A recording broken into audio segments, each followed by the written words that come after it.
क्योंकि जब भी समझ में आएगा तब आप मूवी को देखेंगे। अब शुरू करते हैं। जिस मूवी की शुरुआत में ही बच्चा मर जाए तो उस मूवी का अंदाज़ा लगा सकते हो अब क्या हो सकता है। शुरुआत में अमीर आदमी उनके घर से बालक मांग ले आए। इसमें अमीर आदमी गरीब से मांगते नजर आ रहे हैं। पहले ये अमीर भाई साहब बालक मांग ले आए, अब दूसरे अमीर भाई साहब उनके गांव में आकर ज़मीन अपनी हिस्सेदारी मांग रहे हैं। पहले वो वाकई अपने यहाँ नौकरानी जो काम कर रही वाकई बालक मांग लाए। अब जिस गांव में वो नौकरानी रह रही उस गांव में कोई आए हैं बाहर से अमीर आदमी, वो कह रहे हैं कि हमें ज़मीन दे दो, हम इस तरह से करेंगे कि या में तुम्हारा फ़ायदा हो हमारा फ़ायदा हो। या में तो ये दिखाया कि अमीर आदमी तो गरीबन से मांगते ही रहे। और एंड में ये दोनों रंजीत और श्याम जब तो लड़ मरने को तैयार रहे, और जैसे ही उन्हें पता पड़ेगा ओह हम तो भैया वो भी सगे, तो तुरंत ही कितना प्यार आ जाए।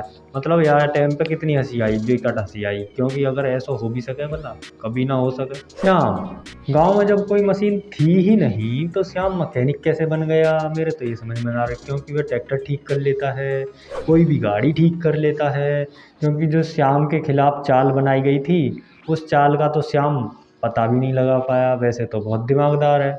और सबसे बड़ी बात तो ये ही कि श्याम के अलावा किसी ये पता कैसे पड़ गई है गाड़ी में रुपया कहाँ रखें। मतलब ऐसे थोड़ी ना अगर जा रहे हैं तो बिल्कुल चौड़े में रुपया रख लेंगे, डुबका कहीं तो रखेंगे। और श्याम के अलावा किसी और पता कैसे पड़ गई कि आने गाड़ी में रुपया कहाँ रखें। और फिर जब श्याम के घर में से रुपया निकले है तो यूँ भी सोचो कि अगर श्याम के घर में बाकी माँ 24 घंटा रह गई तो फिर श्याम के घर में रुपया रख के कौन आगो, और किसी को पता ही नहीं पड़ी, वहाँ गांव में किसी ने देखे ही ना हैं। भाई बड़ी अजीब बात है। वैसे तो श्याम का कोई काम नहीं है पर वो सबरे काम कर रहा है। अपने गांव वालों के लिए वह अपनी माँ से भी ऊंची आवाज़ में भी बात कर लेता है, गुस्से में बात कर लेता है, बिल्कुल गंवार की तरह काम करता है, एक लागड़ की तरह। वह अपने काम में इतना व्यस्त रहता है कि उसे टाइम ही नहीं है किसी के भी लिए। हालांकि उसका कोई ऐसा काम भी नहीं है जिससे वो बहुत बड़ा बिजनेसमैन हो। जबरदस्ती मूवी में ऐसा दिखाया गया कि ना श्याम तो बहुत ही बिजी आदमी है, श्याम तो बहुत ही बड़ा आदमी है, श्याम तो सबको प्यारा है। रंजीत बाबू असलियत में अन्याय तो देखा जाए रंजीत बाबू के साथ ही हुआ है, जिन्होंने जो चाहा वो ही न मिल पाया। बचपन में माँ मिली न बाप, जवानी में न मासूका मिली, पर इन तीनों चीज़ों ने पाने को कोशिश बहुत करी रंजीत बाबू ने। अब तुम खुद ही यह बात से अंदाज़ा लगा सको कि रंजीत बाबू के संग कितना बड़ा अन्याय हुआ कि जब वो मनाने गए हैं पिकनिक पर निकल आए श्याम बाबू को हनीमून।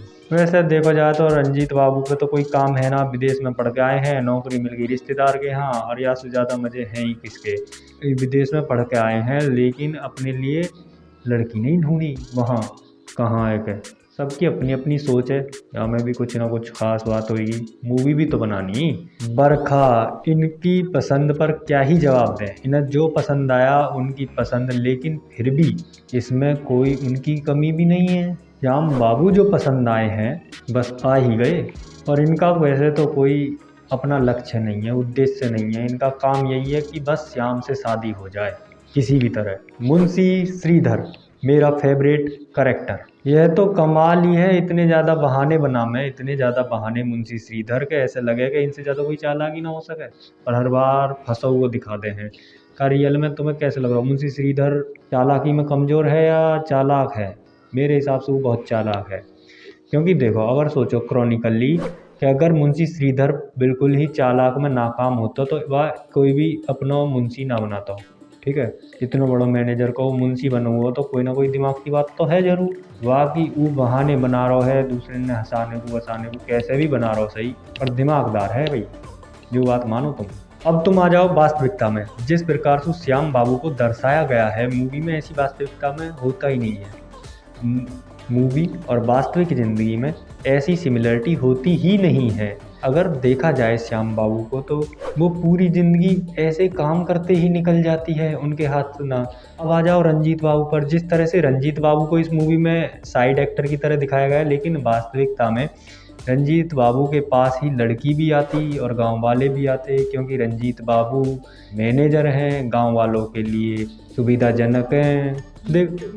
देखो यह सिर्फ मूवी में ही दिखाया गया है, लेकिन कोई भी माँ अपने बच्चे को किसी को भी नहीं दे सकती। दूसरी बात, इतना बड़ा वचन नहीं देती। और तीसरी बात, जब दो इंसान लड़ रहे हों, चाहे भाई भाई ही क्यों ना हो, अगर उन्हें यह पता भी लग जाए कि हम दोनों सगे भाई हैं तो भी लड़ाई तो नहीं रुकती, लड़ाई तो चलती रहती है क्योंकि गुस्सा ही इतना ज़्यादा था। और मैं तो यूँ सोच रहा हूँ, अगर श्याम बाबू रंजीत को जान से मार देते तो श्याम बाबू तो जेल चले जाते, फिर बरखा को क्या होता, फिर वो असू शादी कौन करता, और श्याम बाबू पे तो इतने रुपया भी ना जो जेल में से बाहर निकल जाते, क्या होता। और एंड में मेरे तो अब तक यूँ समझ में ना आई कि बरखा की शादी किससे हुई है, श्याम बाबू से या रंजीत बाबू से। क्योंकि श्याम जब रंजीत को जान से छोड़ सके है तो पता होते हुए भी बरखा को भी छोड़ सके है। वैसे भी श्याम है तो मजा काम करने में ही आवे। और इस मूवी में देखा जाए तो रंजीत बाबू का तो नसीब बिल्कुल ही बेकार लिखा है। और संयोग तो देखो, मूवी में रंजीत बाबू के पिताजी के दोस्त निकल आए, चौधरी साहब, और श्याम बाबू की माँ काम करती थी चौधरी साहब के यहाँ। तो श्याम बाबू की माता ने कभी चौधरी साहब देखे ही नहीं हैं। और मूवी देखने के बाद मेरे तो एक बात समझ में आई है कि यह मूवी में दिखाया गया है कि अमीरों के पास जो कुछ भी होता है वो गरीबों की वजह से होता, क्योंकि अमीर गरीबों से मांग रहे हैं जो कुछ। और यूँ बात में बिल्कुल गलत लगी, क्योंकि सब अपनी मेहनत को रह गए।